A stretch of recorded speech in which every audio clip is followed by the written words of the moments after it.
بلکہ امریکہ کی آنکھوں میں آنکھیں ڈال کے وہ کھڑا ہوا ہے. جب سے وہ اسلامی انقلاب آیا تو اس کے انداز ہی بدلے میں. کیوں؟ امریکہ جو ہے وہ اس لیے دشمن ہے کہ اسلامی انقلاب سے پہلے ایران جو تھا وہ پیور امریکن اسٹیٹ تھی. یعنی رضا شاہ پہلوی جو تھے ان کے دور میں اگر آپ ایران کو دیکھیں، ماضی میں جھانکیں، ماضی کے اوراق میں تلاش کریں کہ ایران کہاں تھا، حالانکہ ایران کی تاریخ بہت پرانی ہے اور وہ تاریخ نہیں ہے جو رضا شاہ پہلوی کی تھی. لیکن رضا شاہ پہلوی کے دور میں ایران ایک امریکن مائنڈڈ ملک تھا، یعنی ریاست تھی، ایک باقاعدہ ایک مملکت تھی. لیکن جب بادشاہت وہاں ختم ہوئی تو ظاہر اسلامی انقلاب آیا. اسلامی انقلاب کو بہت سے امریکہ نے چیلنج کیے اور اسلامی انقلاب میں کسی قیادت نے بھی امریکہ کا ساتھ نہ دیا نہ دے گا. اور موجودہ صورتحال میں بھی یہ ٹینشن موجود ہے، خاص طور پہ جوہری معاہدے کے حوالے سے کہ امریکہ اپنا دباؤ ڈال رہا ہے اور ایران کی قیادت یہ کہہ رہی ہے کہ امریکہ پہلے اپنے جو ماضی کے معاہدے ہیں اس پر عمل درآمد کرے، پھر ہم اس سے کوئی بات کریں گے. اچھا چھوڑیں، یہ تو ایک الگ بات ہے. ہم پاکستان کی بات کر رہے تھے. پاکستان سے جو بائیڈن کے تعلقات کیسے ہوں گے، کتنے اچھے ہوں گے؟ تو بڑی افسوسناک صورتحال یہ ہے کہ اگر آپ دیکھیں تو اس وقت جو بائیڈن کے جو قریب اہم ترین 12 عہدوں پر جو ہیں وہ بھارتی نژاد موجود ہیں. یعنی بھارت میں پیدا ہونے والے اور بھارت سے محبت کرنے والے لوگ جو ہیں وہ 12 عدد جو ہیں مختلف اہم عہدوں پہ موجود ہیں. اگر کابینہ میں دیکھیں تو پاکستان مخالف میں تو سب سے پہلے آپ کو نظر آئیں گے جنرل لائٹ. وہ سیاہ فام کمانڈر ہیں، جو پہلے امریکی کمانڈر ہیں سیاہ فام. اور 26 نومبر 2016 کو نیٹو فورسز کا حملہ جو سلالہ چیک پوسٹ پر ہوا تھا، تو پاکستان کی جانب سے جب جوابی وہاں فائرنگ ہوئی تو انہوں نے بہت سخت حملہ کیا اور وہاں بہت سے لوگ مارے گئے.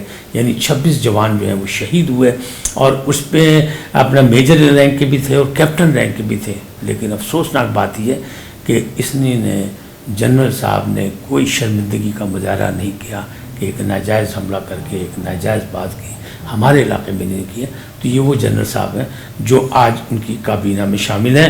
جنرل لائٹ کو دسمبر 2011 میں ترقی پا کر باقاعدہ وائس چیف آف اسٹاف بنا دیا گیا اور ان کا موقف یہ تھا کہ سلالہ میں چیک پوسٹ پہ جو واقعہ پیش آیا اس میں پاکستانی جوانوں نے پہل کی تھی.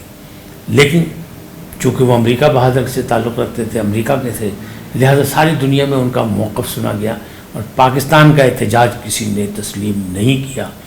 ہاں، ہیلری کلنٹن اس وقت جو وزیر تھی، ان کی وزیر خارجہ، انہوں نے بالکل ڈھیلی ڈھالی ایک چھوٹی سی معذرت کی اور اس کے علاوہ کچھ نہیں ہوا. اچھا، اسی سلسلے میں جب پشاور میں عمران خان جو کہ اپوزیشن میں تھے، انہیں دھرنا دیا اور نیٹو سپلائی جو ہے وہ روک دی تھی. اس موقع پر بھی جنرل لائٹ نے باقاعدہ ناراضگی کا اظہار کیا اور وہ عمران خان سے بھی ناراض رہے. جنرل لائٹ نے عمران خان کے جو امریکن دوست تھے ان سے شکوہ کیا. لیکن آج وہی جنرل لائٹ وزیر دفاع ہیں امریکہ کے، تو ان سے پاکستان کے لیے کوئی اچھی خبر حاصل کرنا بڑا مشکل کام ہے. آگے چلتے ہیں تو پھر ہم دیکھتے ہیں ایورل ہینز CIA کی تاریخ کی پہلی ڈپٹی ڈائریکٹر تھی، اوباما کی نیشنل سیکورٹی ایڈوائزر. اور جب ریمن ڈیوس کا معاملہ ہوا لاہور میں اور اس نے 2 افراد کو مار دیا تھا تو اس میں بھی یہ برابر کی شریک تھیں، اس سے بھی یہ واقف ہیں اور سارا معاملہ جو ہے ان کی موجودگی یا ان کی انفارمیشن کے مطابق طے پایا. آج وہ جس عہدے پہ ہیں وہ نیشنل انٹیلیجنس ڈائریکٹر ہیں. اور پھر 2 مئی 2011 کو جو ڈرامہ ایبٹ آباد میں رچایا گیا، یعنی وہ اسامہ کی ہلاکت کا، ہم تو اسے ڈرامہ کہیں گے، وہ کہتے ہیں کہ ہم نے اسامہ مارا، لیکن اصل حقیقت یہی ہے کہ وہاں کے جتنے بھی ہماری صحافی برادری ہے، میں نے ایک کا انٹرویو کیا، وہاں کے لوگوں سے ملاقات کی، تو اس میں ان کا ایسا واقعہ نہیں ہوا. صرف یہ تھا کہ اس کے بیوی بچے یہاں تھے اور یہاں روپوش تھے. وہ ڈاکٹر آفریدی نے اس کی اطلاع دی کہ یہاں اسامہ ہے اور اس کے بعد یہ آپریشن ہوا. یہ سب ڈرامہ تھا. لیکن یہ ڈرامہ جو تھا وہ اوباما نے باقاعدہ اپنے وائٹ ہاؤس کے اندر بیٹھ کے یہ پورا آپریشن دیکھا تھا. اس آپریشن کو انتھونی نام کے بندے نے، جس نے مطلب یہ اس نظارہ دکھانے کا انتظام کیا تھا، وہ بھی آج ڈپٹی نیشنل سیکورٹی ایڈوائزر ہے، یعنی ڈپٹی سیکرٹری اسٹیٹ. آج وہ وزیر خارجہ بن چکے ہیں. تو اب ان سے بھی اچھی امید رکھنا پاکستان کے لیے بڑی عجیب سی بات ہے. میمو اسکینڈل میمون سکینڈل میں بھی جو معاملات ہوئے اس میں بھی آج جو ہے حسین حقانی جو ہیں وہ پاکستان کے خلاف ریسرچ پیپر تیار کر کے ان کو دے رہے ہیں، اور جو بائیڈن کے ارد گرد نظر آ رہے ہیں، آگے پیچھے بھاگتے دوڑتے نظر آ رہے ہیں۔ امریکہ کی تاریخ میں تارکین وطن خاتون کملا ہیرسن پہلی بار نائب صدر بنی ہے۔